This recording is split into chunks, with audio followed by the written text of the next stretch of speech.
మనకి శంక ఏమిటంటే సీత లేకుండా రాముడు బొమ్మ ఇంట్లో ఉండొచ్చా, దరిద్రపు శంక అంటారు. ఇదే శంక ఎంతసేపు. ఆ బొమ్మ ఏదో చేస్తుంది అనేది తప్పే, ఆ బొమ్మ లేకపోతే ఏదో జరుగుతుంది అనేది తప్పేనమ్మా. రెండూ ఖండిస్తాను నేను. ముందు బొమ్మ ఉండడం వల్ల ఏదో జరుగుతుందనే పిచ్చి నమ్మకం వదిలేయండి. నీ మనస్సు వల్ల, నీ మాట వల్ల, నీ చేత వల్ల నీకు జరుగుతుంది. కానీ వెంకటేశ్వర స్వామి విగ్రహం తిరుపతి నుంచి పట్టుకొచ్చి నీ ఇంట్లో పెట్టినా ఏం జరగదు, అది లేకపోయినా ఏం జరగదు. నీ మనస్సు వల్లే జరుగుతుంది మొత్తం అంతా. ఆ మనస్సును అదుపులో పెట్టలేక ఈ పిచ్చి నమ్మకాలు పెంచుకుంటున్నాం.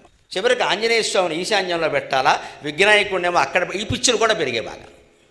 ఏమంటే ఎక్కడ పెడితే నీ మనస్సు ఎక్కడ పెట్టావు, అది ఆ వల్లకట్లో పెట్టావు బయటికెళ్ళి. అది ఇక్కడ లేదు. ఆ బొమ్మ ఎక్కడ పెట్టావు, ఈ అవన్నీ బొమ్మలే, నువ్వు ఎక్కడ పెట్టినావు ఒకటే. దేవుడి విగ్రహం అనేది మనకు కేవలం స్ఫూర్తి, దాని పేరు మూర్తి, అది ఇచ్చేది స్ఫూర్తి, అంతకుమించి ప్రయోజనం ఉండదండి. అది ఉండడం వల్ల ఏదో జరిగిపోతుంది అనుకుంటే నమశివాయ.